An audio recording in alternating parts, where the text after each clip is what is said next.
awkwardness seems like it's having a comeback. Oh, I love that. We need to make that into a t-shirt.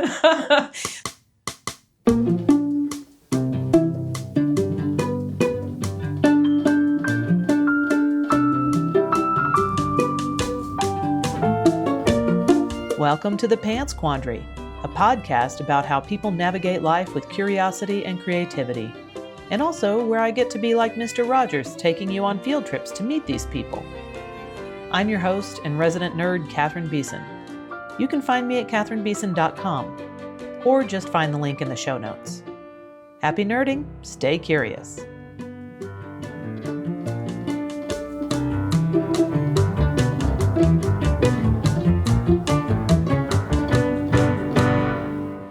My guest for today is the founder and director of Cross-Pollinate Consulting and currently teaches courses in digital culture and politics at CU Boulder.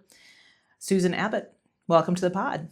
I am so excited that you are here in my weird little office space. We finally made this happen. Yeah, I'm excited to be here. I wanted to start by sort of demystifying your working titles. I don't love when people say that they're consultants because it doesn't tell you anything about what they do. So can you describe what you do? Sure. I was working with USAID. Mm-hmm. And before joining USAID, I ran my own consulting practice called Cross-Pollinate Consulting. And due to a lot of that work, I started working with USAID, and then that came to a crashing halt. So I'm like, well, I actually loved consulting. Every day's different. All your clients are different. I love learning and having to kind of constantly figure out like, well, how do I do that? So I take my knowledge and experience, and I've just kind of gone back into that world. Mm-hmm. And my work was very East Coast or Europe based. I work in the field of international development, which itself is a wonky title. Like who even knows what that means? And my work focuses on working with journalists, media outlets, civil society organizations, or nonprofits, mostly in developing countries or countries undergoing political and economic transitions. I got into this work in grad school and after grad school, very inspired by the post-communist transitions of Eastern Europe and what we then called the former Soviet Union, and kind of stuck with this area of supporting free and independent media and civil society as part of democracy promotion and supporting free and open societies around the world. It's been a very fun career so far. I can imagine that you're finding success in the consultant space because of all of the work history that you built over decades. And I'm thinking about those particular decades, especially since you mentioned, the Eastern Bloc countries and all of that. That was such a kind of crazy time because it also was right around the advent of the internet being a thing. Yes. And you're dealing specifically with media, then how has it been for you to track the way that we communicate with each other along with this sort of globalization, of communication in this way, in this very specific way? It's been a front row seat for all the ways in which media, information, and data, really digital stuff, have been a boost for us as humans, as individuals, as a society, as well as all the ways that it has eroded freedoms and closed off space. But it's been a wild ride. When I first started, I worked for a startup online digital magazine called Central Europe Review. And at the time they had 25,000 readers a week, which was actually a lot back in the kind of the late 90s, I think. And I helped review articles and do fact checking. And a lot of our writers, English was their second or third language. Okay. So I did a lot of editing and revising of copy. And that taught me a lot. And that was exciting. But for the most part at that time, people were still watching everything on television. Sure. And in the time, as you mentioned, in the time from when I started my career, Google was beta when I Yes. started, and now Google is everything. Yes. Facebook got introduced. It was very disruptive. And then everyone went into Facebook and got super excited about it. Right. But the kind of goods and bad, the good part was that everyone could join and it was free. But the bad is there's no such thing as a free lunch. So in exchange for everyone going online, or media outlets going online, or NGOs or nonprofits, they never really figured out how to monetize their content well. I like to tell people a story that the New York Times was initially offered a stake in Google. Really? Which they turned down. They're like, why would we want to do this? Interesting. And all these years later, the media industry hasn't really figured out how to catch up with social media companies and with Google, right? And so it's been a very disruptive, wild ride. So on the one hand, it's been a super democratizing force, enabled everyone to become a content creator, a journalist, an influencer of some variety. Right. We now have more access to information than we've ever had. It's at our disposal. On the other hand, we now have paywalls on most media. There's no really an agenda setting medium anymore. Like we used to have nightly news, like Walter Cronkite or Ted Koppel, or, the Katie Couric. And now people of all different ages get their news and information in so many wild different ways. Like my students at CU Boulder, their number one ways of getting news and information, Snapchat and Instagram. Whereas my parents, right, totally different. Nightly news. Yeah. You use this phrase, agenda setting medium, and it never once occurred to me that that's what that was about. That there would be a sort of a top line that we would look to, and what that news organization deemed to be newsworthy influenced all of the rest of these smaller media organizations. Is there really nothing like that? There is now. So we have, I think, personality figures. Okay. Starting with when we were a bit younger, much younger, the Kardashians started. Okay. And that was like a whole moment. And they have become agenda setters. They influence so much of what people click on, buy, and consume. We live in an influencer culture. Social media heightened that. And so I think there are certain influencers that do set the agenda. So for instance, the Rockefeller Foundation. Yes. A huge organization that is a philanthropy that funds many different endeavors. They just formed a partnership with someone named Mr. Beast. Mr. Beast, for your viewers, most will know because he's very popular with kids and younger people. He's a South African influencer, has made billions of dollars doing it, and he has Mr. Beast Foundation. The president of the Rockefeller Foundation forming this partnership with Mr. Beast Foundation is symbolic that we have super turned a corner, not with a journalist organization or a media outlet. It's with an influencer, and it's just, we're in a really different waters. Whereas before we had agenda setting events, and we also had media events, like the Olympics would be one. Right. And we used to have more events like Dallas, the TV show, is a very famous example. Yeah. Like what happened to JR? Yeah, who killed JR? It was like a big deal. I feel like we heard about that question we heard for, 7 seasons, and it probably was just one. And, everyone was watching it. We don't have very many common things as a society, at least in the US, that bring us together. Those water cooler moments. Yeah. Yeah. Yeah. And so it's that part of the media space. We used to, like you and I grew up with mass media, from the one to the mini. Yeah. And we had 3 major networks.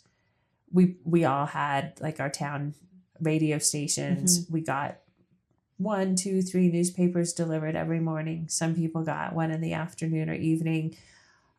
We had common experiences as latchkey kids with parents coming and going, but the TV might be on and the nightly news was on. So we had this kind of common conversation. Right.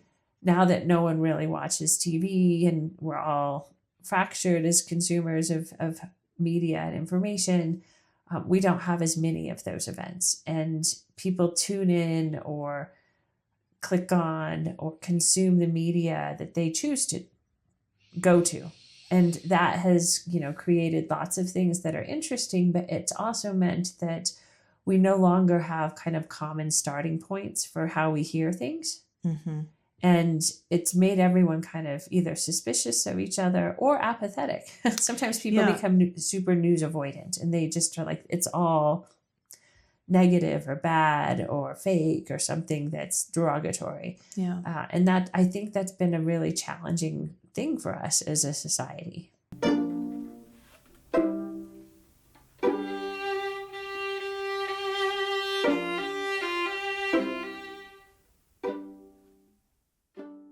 You said that people now are choosing what they watch. So the ads that I might see on the streaming service or the random things that are being put into the feed on the social media are being determined by algorithms that are tracking my behaviors in that realm. So how much of it are we actually choosing is my question. Depending on how you arrange your digital media ecosystem for yourself, either very little or a lot. So some researchers feel that it's pretty deterministic. They get very frustrated that it ends up kind of giving us less choice. We think we have this huge choice. Sure. But it's also kind of the dilemma and the kind of curse of having like this multi-channel universe. Mm-hmm. It's like the thing that everyone jokes about. Like you have 600 channels to choose from and you still have nothing to watch. Yes. I think a lot of researchers have noticed that the algorithms and the patterns kind of reinforce all the stuff we already like. It's like when you have a kid and you want them to try different foods and they're like, no, I only like cheese on toast. Mm-hmm. I only like apples, Mm-hmm. and then for some reason for 10 years they refuse to eat anything else. And then suddenly they go on their first date with someone who's like, I really like all these things. They might try it. All of a sudden they're like, oh, I love guacamole. I never knew I liked it. And you're like, yeah, because you never tried it before. Right. And I think that the media ecosystems we're in right now mean that we only stick to the things that make sense to us for our media diets. Right. And it's kind of like you form your patterns and your habits. Mm-hmm. So if you think that many kids are given their first phones now when they're like 6 and 7, certainly by the time they're 13, well, by the time you're 18, you have a pretty well-defined sense of who you are and what you like. And getting, in those years that are then 18 to 30, those are also years that you tend to try things and veer off in new directions. But I think you get kind of stuck in patterns and algorithms reinforce that. Yeah. If the algorithm knows that you like cheese toast and apples, they're going to keep feeding you cheese toast and apples with, I don't know. I hate to sound like such a conspiracy theorist, but it is in their best interest to figure out how to sell you things or ideas by disguising it as cheese toast and apples. Yeah, and it's just too much, isn't it? It is. And I don't know. I like to think that I have sensitivity to know that this cheese toast is fake cheese toast, but I don't know that I do. Yeah, I think if people learn more about like algorithmic literacy and digital safety and security or information literacy, media literacy, how it all really works, and have a sensitivity to things and turn their settings on, clear out the cookies, clear out the history, maybe turn some things off to make sure that you have a unique, I think we're at the beginning Yeah. of this whole world, right? Like in 100 years from now, things are going to look so different. And I think that we just have to learn how to grow into this digital world and curate it and style it in the way that makes sense for us and allows us to stay human, but still make use of all the good things that it can bring along as well. How do you see AI affecting any of this? I'm very fascinated by that question. I don't think it's going to go away. That's my sense. I think everyone is benefiting from it in some way. And we already had a lot of artificial intelligence. We did. We right? have for a long time. Now we have ChatGPT and Claude and all the other ones that people are making use out of. Yeah. I think that, again, it's a tool and it's a disruptive tech tool, but we have to figure out how to use it. I think I'm more worried about the energy implications of it. Yeah. And what is it doing to our environment? And there's just a lot of hidden labor behind it of people we never see that are paid like very little money to make it all work. I'm concerned about AI slop. Yeah. I was just reading the other day that 20% of YouTube videos are produced by AI bots and slop and things. And I'm just like, that's only going to increase. And so your point about can you detect it or not? I think that is going to, I think there will be so much AI generated content that we can't detect. Yeah. And we're going to have to get used to it. I've talked to different actors, voice actors, who are very worried about their craft because AI can replicate a voice pretty well now and actors just generally. Like I think there was the story this past year of the woman who created an actress. Yes. It took her a lot of iterations to get to the one that everyone commented about. But that is a future. I don't know, like how do we coexist in a world with robots and generated content and all of that? It's wild to think about. It is. Is there can you think of an equivalent shift? Worldwide shift? There's a book that I like by an author named Carolyn Marvins called When Old Technologies Were New. And she writes about the invention of the light bulb. Okay. And electricity in general, and talks about technological changes and major tech disruptions from the past and how they kind of took over everything. Radio is one that we now take for granted, but people were super convinced of it had the same kind of tech utopia, tech dystopia kind of binary. Yeah. The light bulb too, like it transformed everything. Yes. Like we are completely, different. Our sleep patterns, how we work, how we function, offices, air conditioning is a big one. And I think there's so many things that are great because of these technologies, but there's also so many things that are kind of not great. Yeah. Sleep, lack of sleep being one. We're all like so on all the time. I mean, other examples are like the automobile, airplanes, mass transit in general. Just everything is so fast now. Yeah. And I think expectations, AI has changed they think that you have to know everything like right now. Yeah. And I think we have to retain our ability to think and cope and have downtime. And we don't need to do, AI is going to be able to do the work of a huge team of people. And that's going to change things dramatically for engineers, architects. There's a lot of skilled labor that AI is going to be able to do a lot of the things that people were previously doing. And the questions then become like, how do we evolve? This is such a naive question, but engineers and architects still really need creative thinking. Where's the creativity in what AI can offer us? I think figuring out how to use the tools well, how to ask those questions. Okay. I think getting people to come back together in person or in teams, I think to think more thoughtfully about where are we all going with all this tech and automation of everything. I don't know. I've heard so many different visions of this that it's hard to kind of pick the one. Yeah. I wish that there could be more community conversations, and I wish there could be more like events where we come together to say, how do we want this to look like? I think a lot of it is kind of presented to us by those in the know or with the power and the money.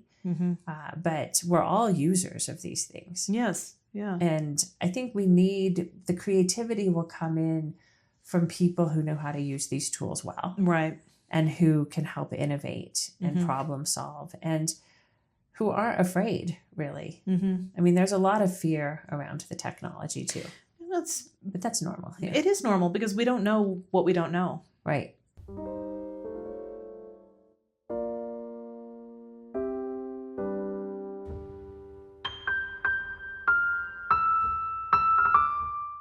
The creativity piece in my question, I was directing it more toward how these machines were going to inject creativity into their artificial thinking. But you immediately brought me back to the fact that people are still going to be interacting with these machines. Okay, so the machine theoretically waits for an input.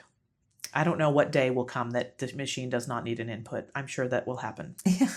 But for now, it seems like the machine still waits for an input from a human person. So the human person can still inject with creativity and can refine whatever the machine outputs. And so the idea that we still need each other is very comforting to me. And the need for us to find these spaces, these together spaces, is so huge. And we've been talking about this, as a society, for years now. The fact that the internet has sort of accelerated our front porch culture going into back porch culture, and now more and more online, these connections that feel real, but they may not be.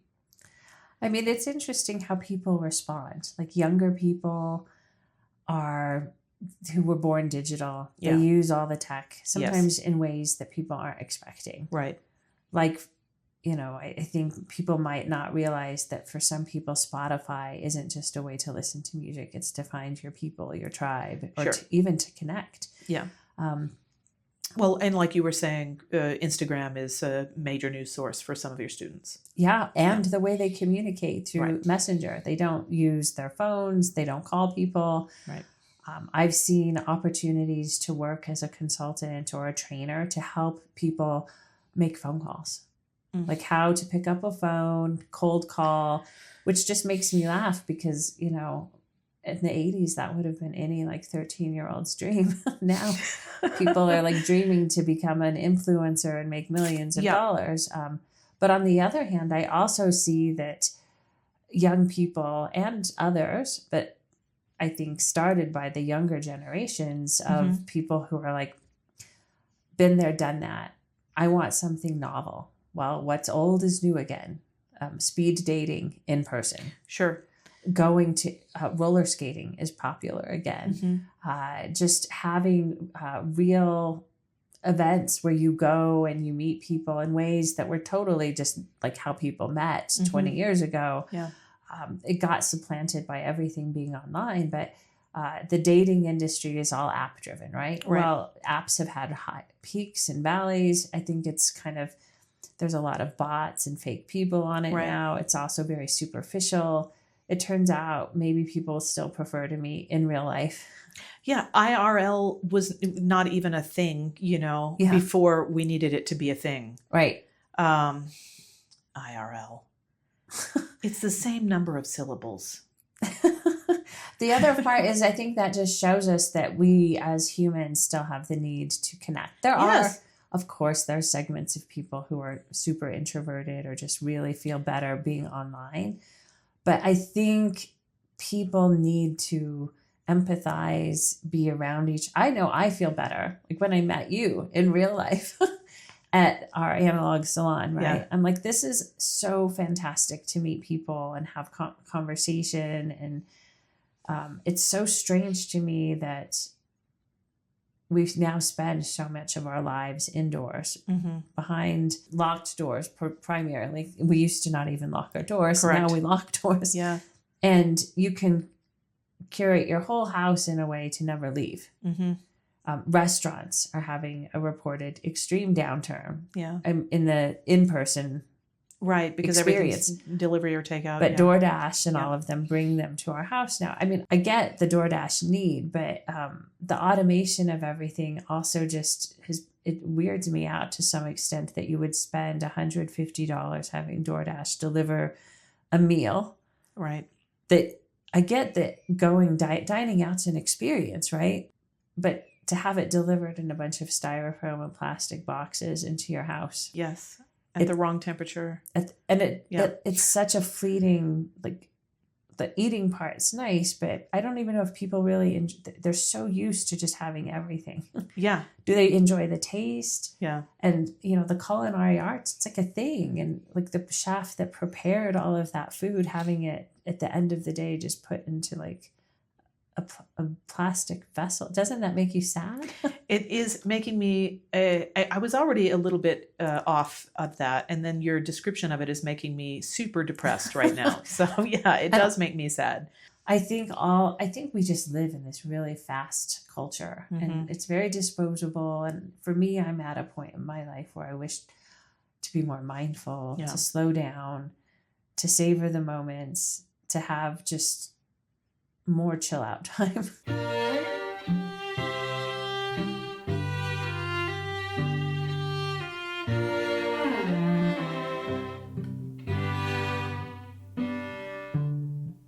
I wonder about marginalized communities that have so much easier time finding each other because of the little bit of anonymity that the all of this affords.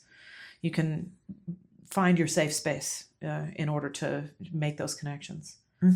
Right now, it seems like the access to information and the access to people that can disseminate that information probably is really helpful to marginalized communities. I think it can be really helpful, but I still think people need to always check what they're looking for and not fall prey to kind of the baddies that are online. But how can anyone know? Or the hate speech. Yeah. Or surveillance. Yeah. Tracking. Like all of the things that can happen. I think that, but I also work in this industry and trying to help people stay safe online. Yeah. To make good informed choices, to kind of have balance in their lives, right? And so I feel like I'm so knee deep into thinking about how much information affects us as people, and it's just made me want to go be offline. And I appreciate though what you're saying. I think it's true. Like, I think a lot of marginalized people are able to find their tribe, their community, their affinity groups in ways that make sense for them and that can provide lifelines of support or community or someone to talk to. Well, I mean, how do we find each other? I just think that I remember some of my early experiences trying to just do the thing, just navigate into who am I, and I didn't fit a lot of the stuff that I saw around me. I didn't fit a lot of the pathways that seemed to be prescribed for the kind of person that I seemed to be or seemed to be becoming. And so for me, it led to some questionable behaviors in order to find, that answer, who am I? Because I didn't have access to a lot of stuff and I didn't know who to ask. And so it's not so different than the wild and woolly world of the internet, in that I do way. remember though, like when we met through Analog Salon, this Denver event, and you were sharing your kind of coming of age stories, and the things that you sought out though enabled you to figure out who you are and where you were going, and brought you into communication and interaction at like physical spaces and places that exposed you to like new fashions, new ideas, new music, new ways of doing things that in a way were your own adventure, and helped you kind of seek out a quest that became your life in a way, to make, and not to make it over. It was exciting to hear. And I worry now that, yes, it's cool to be online, but when you're a teenager, you're usually trying to try out new things, even if you kind of either get in trouble or make bad decisions. That's how we learn. Yeah. That's how we become resilient. Sure. And if everyone's doing those equivalent things online now, you never leave your house. Right. Or your community is a very bounded community. Mm-hmm. I can get behind the idea that online life and analog life are subcategories of life, and therefore could be woven together as symbiosis. I don't love that, but I can understand it. I can understand it, but for me, what then I feel nervous about is so much of what we see online is fake, or it's curated or stylized. Right. It's the product of lots of takes, lots of makeup, lots of all this stuff. That if you have those experience, I'm sure you've seen like when they kind of zoom in and zoom out and show you the behind the scenes of how they put something together. Yeah. And you see all the handlers, the producers, the makeup artists, it's like none of this is real. Are there some resources that you could recommend for people who want to learn a little bit more about internet safety or security? Yes, definitely. There's a really great nonprofit called Data and Society, which has a lot of great resources. There's a wonderful group based out of New York City, but now kind of growing, called All Tech is Human. And they have a great set of very accessible short courses and resources about AI and how to be safe online, and just learning about these new tools and technologies. There's a great nonprofit called Access Now, and they have an annual conference called RightsCon. And the whole point of RightsCon is to have a global event that keeps human rights at the center of technology. I love that. And it's a cool space that anyone can go to. Many people coming from marginalized populations, whether LGBTQ plus or from ethnic groups or religious groups that are not like that don't normally get to have seats at the table, depending on which country they come from. There's also cool spaces at this conference of people innovating in ways that you just can't imagine. So it's not all bad. I mean, technology has enabled online banking and entrepreneurship. Sure. It's helped women, launch really amazing businesses. I've been in parts of West Africa where people are using WhatsApp as a new brick and mortar store. Okay. Out of necessity, I think people, if you don't have everything just given to you, right, you have to figure out how to use things in your own way. So yeah, but so there's that human creativity element. Always, yeah.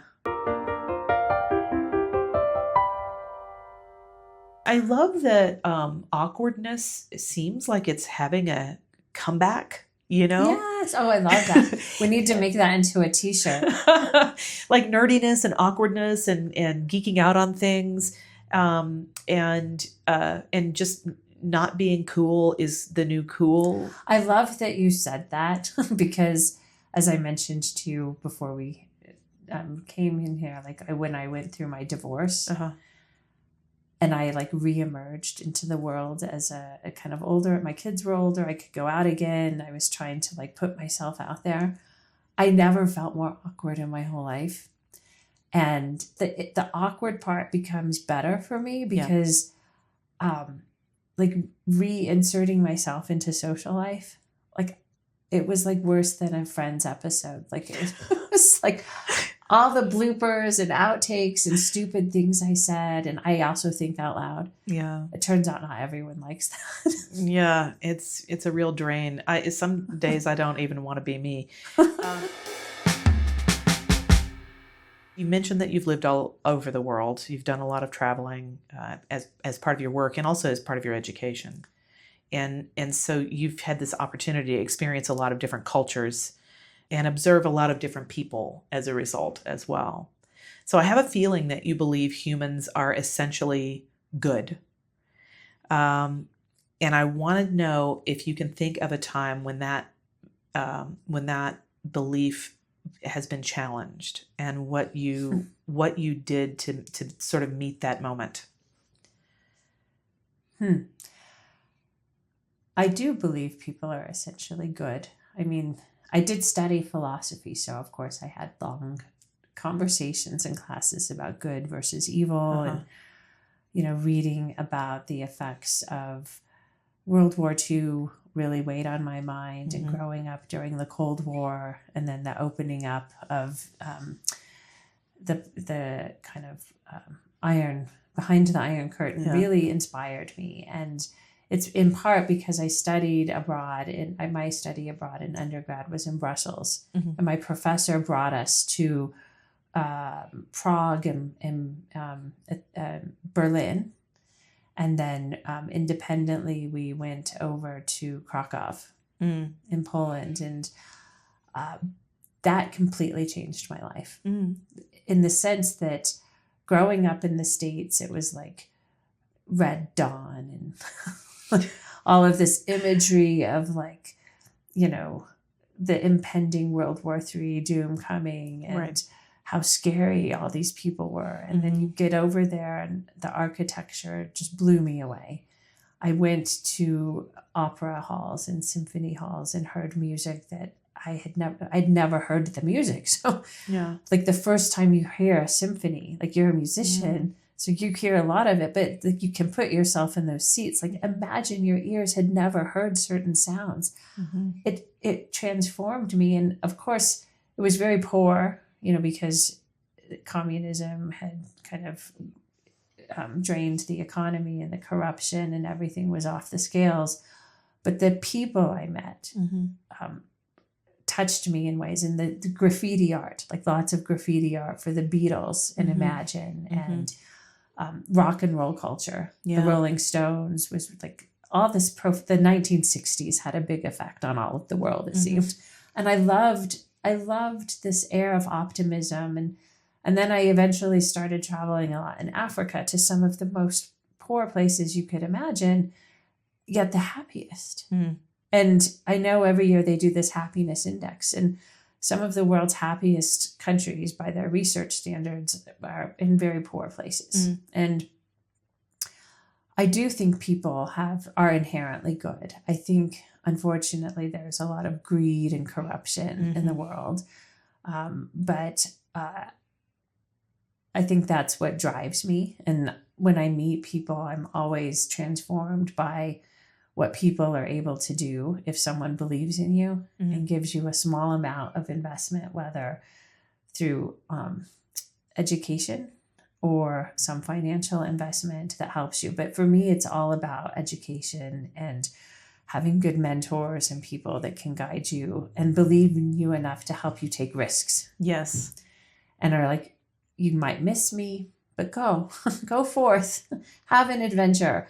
Where people have disappointed me, we talked a lot about technology. Unfortunately, all of the kind of bad things that exist offline are migrating online and on steroids. Yeah.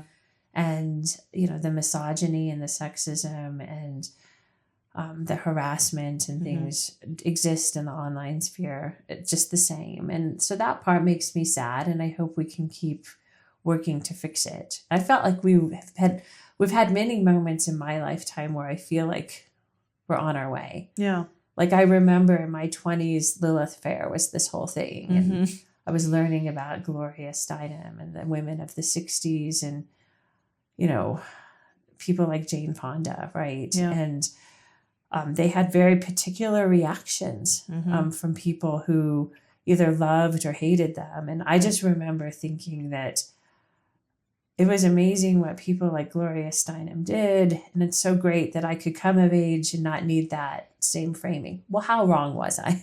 I know. It's these shifts take an enormous amount of time. There's a lot of us, and there's machinery in place to hold back any change that might come. Yeah, there's just a lot about this power dynamic that I hope that eventually it's just not such a big deal. Does it really? I mean, women are great. Women are great. Yeah.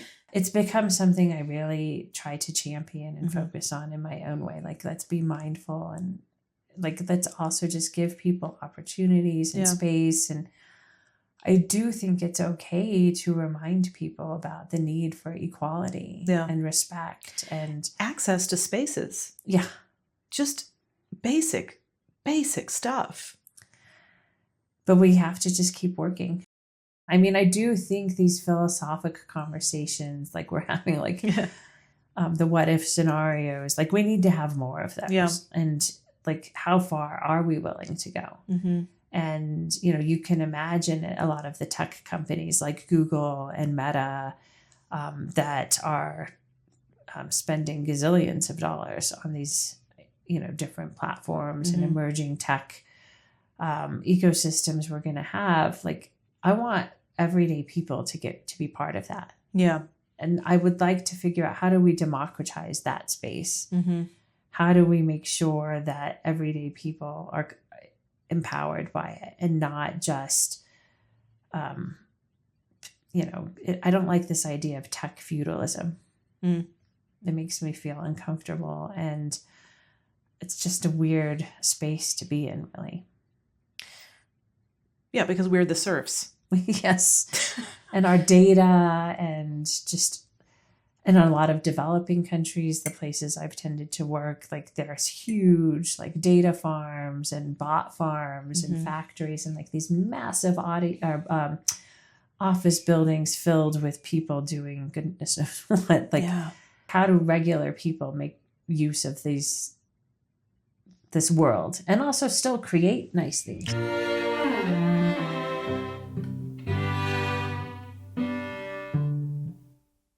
I want to give you a minute to talk about Analog Salon. Okay. Well, more than a minute, because I think it's really cool. And this is something that I know you feel really strongly about. Can you tell me why you wanted to start Analog Salon? Yes, I can. So I wanted people to kind of tell us the story of their life, but through music, through songs. In part, I had become not obsessed, but hopeful that I could figure out ways to do in my community what I was doing all around the world. Like, how could I connect like my work with media and civil society and education and community building? And so around that same time, I was getting to know people at CU Denver. And they had some small grant money to do a kind of community event series, a speaker series. In my true dorky academic NGO girl way, I'm like, let's do a series about democracy in society. Okay. It turns out not everyone wants to go to talks. Maybe they do now about like this future of democracy, blah, blah. And so but we talked a lot in that moment about things that were in the news, about the loneliness epidemic. Yes. And because I am a researcher of democracy and like, when does it work? How does it work? Why do we have authoritarian places and states, et cetera, et cetera?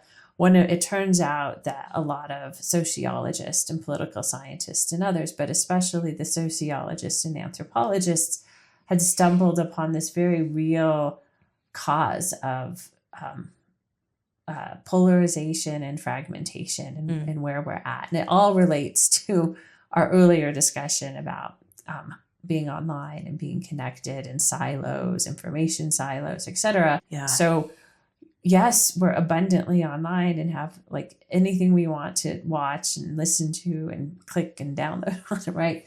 But people are downright lonely. Yeah. And Then medical researchers started getting into this space, saying things like loneliness can kill you the same as smoking 3 packs a day. Mm-hmm. That kind of blew me away. Yeah.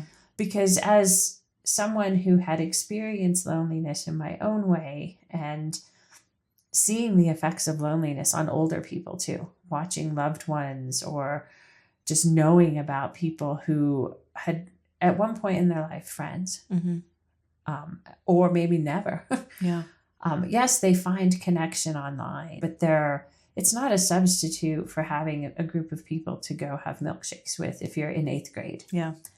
Or a group of, friends to go play cards and have some glasses of wine or something. Like having this moment of being able to share and have friends and people calling on you and checking on you, that is very human. Yeah. And the need to be human and having friends and people to talk to, having some acknowledgement of that was important to me. And so I'm like, well, I work in a co-working space that's in this old building that has a lot of space. Mm-hmm. And I'm like, what if we just found interesting people to invite? And from there, we just kind of brainstormed a good format. Mm-hmm. And the format, it turns out, if you interview people about the songs that have changed their lives, Mm-hmm. the songs that got them through hard times, the happiest times of their lives, earliest memories, you really get to know people. Mm-hmm. And it turns out almost everyone has 10 songs that have shaped them in some way, shape, or form. And really, it's been when people come to it, I think people hear about it and they're not quite sure. Uh-huh. It's when they've seen it and been to one, they're like, I'm going to go to everyone hereafter. Yeah. And what's really interesting so far about it, Mm-hmm. most of the people who are coming to our event find out about it through word of mouth. Yeah. And it's not for a lack of trying, just putting things out in an online marketing kind of way. It's not leading to the conversion of ticket sales that we wish for, right? But where we get most people coming in Mm-hmm. through friends, through word of mouth. And that tells us, I mean, that's true to the analog salon. Yes. But it's also reinforcing that human connection still matters. Companies spend the majority of their time and effort on this online space. Mm-hmm. When I wonder if they went back to the offline and, did things like community events and it doesn't even have to cost a lot of money. Right. That is something I've learned a lot in my research in 25 years, that some of the most impactful programs I've ever seen cost the least amount of money. Yeah. But you're running a risk that you're not going to get in front of as many eyeballs or the right kind of eyeballs. I think that there's a lot of still figuring out what works, and throwing spaghetti at the wall to see what sticks. 100%. And so we need money for that. Yeah. People need money to fail. They need money to experiment. We need an R&D budget for life. Yes. And for creativity and to do wild, zany things. And I think we need a budget for midlife. Can we start, just fundraising for a budget for midlife? Like, don't you feel like so many people still have so much life left to live? Yes. And they are so bored and stuck in whatever job they have. And they're like, if I could just figure out some way to rejig some of this and to figure out who am I right now, I would totally go for it. I want to sign up for that. Yes. I feel like there's people are now living till 80, 90, 100 and having, out of need, or whether it's financial need or just they don't want to be bored. Yeah. They just want to kind of figure out a new direction. And whatever they did, even for me, I love what I did for 25 years. Mm-hmm. I want to figure out that next thing I do. Mm. And I guess we'll find out. I guess we will find out. Let's start the fund. The fund for midlife reinvention. I'm on it, and so are all of you. Susan, thank you so much for sitting and chatting with me today. Yeah, it's been a pleasure. I've enjoyed it. We could talk all day. We could talk all day. We probably did talk all day. Yes. And that's the episode. Thanks to Susan Abbott for today's journey into human connection in both the online and analog spaces. To learn more about Susan, dig deeper into her resource suggestions, or learn more about Analog Salon, check out the show notes. This episode marks the official end of the very first season of The Pants Quandary. Thank you for listening or watching. I'll be back with a second season in a few months, so make sure to subscribe to the pod and or to my newsletter at catherinebeeson.com so you don't miss the launch. I couldn't have built any of this without the support of so many wonderful people. Special thanks to Matthew Ward for the cover art, to Jessica Mays for composing and mixing the theme music, to Susanna Klein, Sonia Stith-Williams, Jordan Gunn, and Jessica Mays for recording it, and always to my cat Roxy for reminding me to stand up when I've been obsessing over the editing process. Or maybe she's hungry or bored. Either way, it's nice having a cat. If you like what I'm up to and have suggestions on the types of conversations or topics or guests you'd like to experience, please reach out to me at catherinebeeson.com. There you can also see what else I'm up to and even consider becoming a Backstage Pass subscriber. Your support keeps me going literally and figuratively. I'm working on a bonus episode and putting together the next batch of super interesting guests for you right now. Until then, talk to strangers, listen to children, touch some plants, and go find the sun on your face for a minute or two.